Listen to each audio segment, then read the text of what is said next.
से मुद्दा रहेगा, सिर्फ विकास का ही मुद्दा रहेगा और किसी जाति विशेष के लिए नहीं। इसमें स्कूल बनेगा तो सारे बच्चे, किसी सारे जाति के बच्चे पढ़ेंगे। उनके पास कोई अच्छा सिपाही ही नहीं है तो लड़ेगा कौन? आप उठा करके देखिए कि कहाँ-कहाँ कौन प्रत्याशी घूम रहे हैं, उनकी क्या स्थिति है। 10 घंटा 5 घंटा लगातार जाम रहता है, आप क्रॉस नहीं कर सकते। तो उसकी समस्या का निदान तो अभी हो जाएगा। अभी माननीय रविशंकर प्रसाद जी के द्वारा वहाँ पे फ्लाईओवर का निर्माण। पिछली बार आप चुनाव लड़े थे, कुछ हजार वोट से चुनाव हार गए थे। क्या कुछ वजह रही हारने की और इस बार क्या कर रहे हैं जो आप निकाल सकते हैं? नमस्कार, सच एक्सप्रेस देख रहे हैं। मैं हूं आपके साथ संजीव सिंह।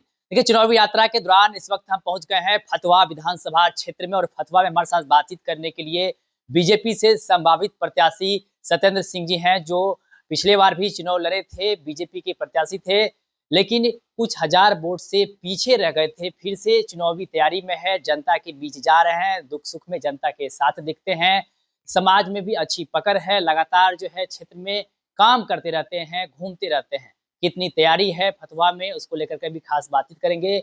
बिहार में वर्तमान में जो राजनीति हो रही है उसको लेकर के भी चर्चा करेंगे, साथ ही साथ फतवा की समस्या को लेकर के भी चर्चा करेंगे। सर, सबसे पहले तो बहुत बहुत स्वागत है हमारे। धन्यवाद, धन्यवाद। लगातार जनता के बीच जा रहे हैं, कितना समर्थन जनता का मिल रहा है, कितना प्यार मिल रहा है? देखिए, जब से मैं चुनाव हारा, तो हारना जितना तो लगा रहता है। हम उसी दिन से फिर अगले चुनाव की तैयारी में करता हूँ और उसी जोश खरोश से मैं जनता के बीच में जाता हूँ, उसके दुख सुख में जाता हूँ। उनके लिए जो भी हमसे संभव काम हो सकता है मैं करता हूँ। तैयारी इस बार भी पूरी अपने तरह से पूरी करके रखे हैं। हर एक बूथ पर तैयारी किए हैं। इस बार अगर हमें प्रत्याशी भारतीय जनता पार्टी बनाती है तो मैं चुनाव जरूर लड़ूंगा। पिछले बार आप चुनाव लड़े थे, कुछ हजार वोट से चुनाव हार गए थे। क्या कुछ वजह रही हारने की और इस बार क्या कर रहे हैं जो आप निकाल सकते हैं सीट? देखिए, पिछले बार का गठबंधन में कुछ न कुछ आपस में कमी थी, जो इस बार कहीं से हमें नजर नहीं आ रही है। तो जब ये गठबंधन मजबूत रहेगा, अभी देखिए 16 तारीख को एनडीए सम्मेलन फतवा में होने जा रहा है, तो इसमें सारे बड़े-बड़े नेताओं का वहाँ जमात लगेगा, अपनी-अपनी बात को लोग कहेंगे, तो उसका फायदा भी एनडीए प्रत्याशी को मिलेगा। और जब उसका फायदा मिलने लगेगा तो फतवा हारने का फिर कोई सवाल ही नहीं। जो भी लड़ेगा एनडीए से प्रत्याशी के रूप में वो जीतेगा चुनाव। पर गठबंधन में दल भी आप लोग का भरा हुआ है, चिराग पासवान भी साथ है, उपेंद्र कुशवाहा भी साथ है। नहीं, सारा ये बिल्कुल चिराग पासवान जी का भी सपोर्ट अगर है, उपेंद्र कुशवाहा जी का सपोर्ट है, नीतीश बाबू का ही पूरा सपोर्ट है, तो 2010 की स्थिति पैदा होने जा रही है। 10 वाली स्थिति होगी। बिल्कुल, आप चिंता ना करें, आप भी रोज घूमते हैं। 2010 की स्थिति पैदा होने जा रही है। आरजेडी से 3 टर्म से वहां से विधायक जो है वर्तमान में, कितना काम किए हैं, धरातल पर क्या स्थिति है, फतवा में मूलभूत समस्याएं क्या है? देखिए, कौन क्या काम किया इसका आकलन तो वहाँ की जनता करती है। वो लोग, मैं तो जनता के बीच में हर समय यही कहा कि अगर आपका 15 सालों में विकास हुआ है तो जिसने विकास किया है उसको वोट देना चाहिए। ये होना भी चाहिए। अगर हम विकास करें तो हमें वोट मिलना चाहिए। लेकिन अगर हम विकास नहीं करेंगे, हम लोगों के साथ दुख सुख में नहीं जुड़े रहेंगे, तो हमें जनता क्यों वोट देगी? तो इस बार आपका चुनाव में एजेंडा क्या रहेगा? जनता के लिए क्या आप कर रहे हैं, क्या करने वाले हैं ताकि जनता आप पर मजबूती के साथ भरोसा करे, विश्वास करे और आपको चुने? देखिए, 2-3 काम तो फतवा के लिए हमें करना है। पहला तो है कि जो जाम से फतवा बिल्कुल दिन में 10 घंटा 5 घंटा लगातार जाम रहता है, आप क्रॉस नहीं कर सकते। तो उसकी समस्या का निदान तो अभी हो जाएगा। अभी माननीय रविशंकर प्रसाद जी के द्वारा वहाँ पे फ्लाईओवर का निर्माण होने जा रहा है। टेंडर हो गया है 900 करोड़ का, जो फतवा और बख्तियारपुर दोनों को फ्लाईओवर बन जाएगा। दूसरा है कि वहाँ पे हम लोग को अभी फैक्ट्री लगवाना है। बहुत सारा जमीन पड़ती पड़ा हुआ है। अभी एक इसका हम लोगों ने बैग बनाने का फैक्ट्री लगाया है। वहाँ पे अभी 700 महिलाएं काम कर रही है। कल ही उनके मालिक से ऑफर आया है कि और हमको 500-700 महिलाएं दे दीजिए कि हम लोग को रोजगार दे सकें।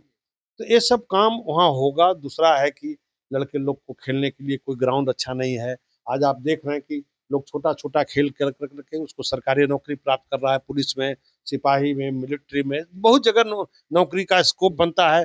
अगर कोई खिलाड़ी स्टेट लेवल पे खेलता हो या नेशनल लेवल पे खेलता हो तो उसके लिए भी हमारे पास कोई सुविधा अभी तक फतवा में नहीं है।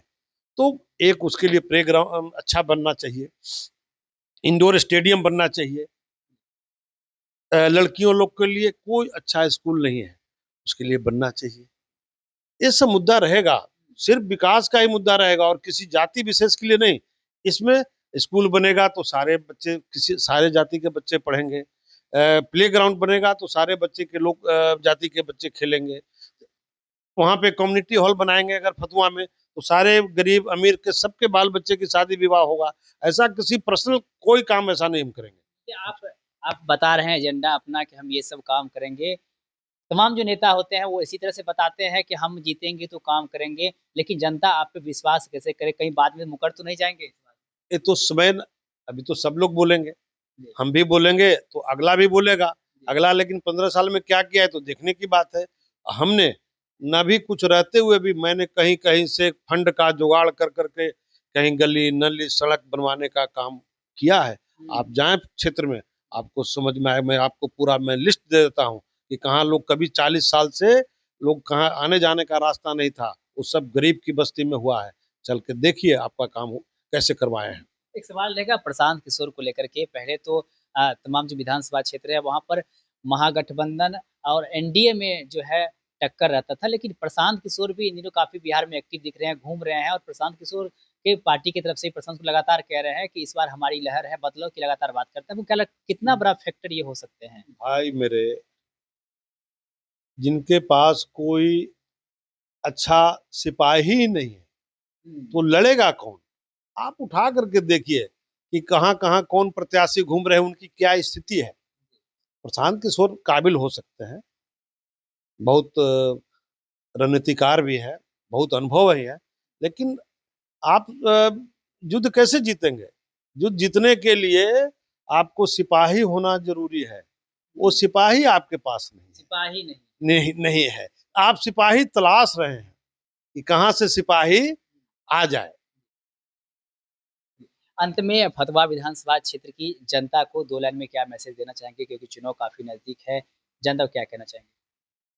हम जनता से यही आग्रह करेंगे, निवेदन करते हैं कि एक बार एनडीए प्रत्याशी जो भी रहे, उसको आपको मौका देना चाहिए और उस पे एक बार विश्वास भी करना चाहिए। हम किसी को हमने 3 बार आपने विश्वास किया, आपको कुछ नहीं मिला। तो एक बार एनडीए प्रत्याशी को उन पर विश्वास करने की ज़रूरत है। बहुत-बहुत धन्यवाद बातचीत करने के लिए। देखिए हमारे साथ बातचीत कर रहे थे बीजेपी से पूर्व में प्रत्याशी भी रहे हैं, सत्येंद्र सिंह जी कई बार वहाँ से चुनाव लड़ चुके हैं।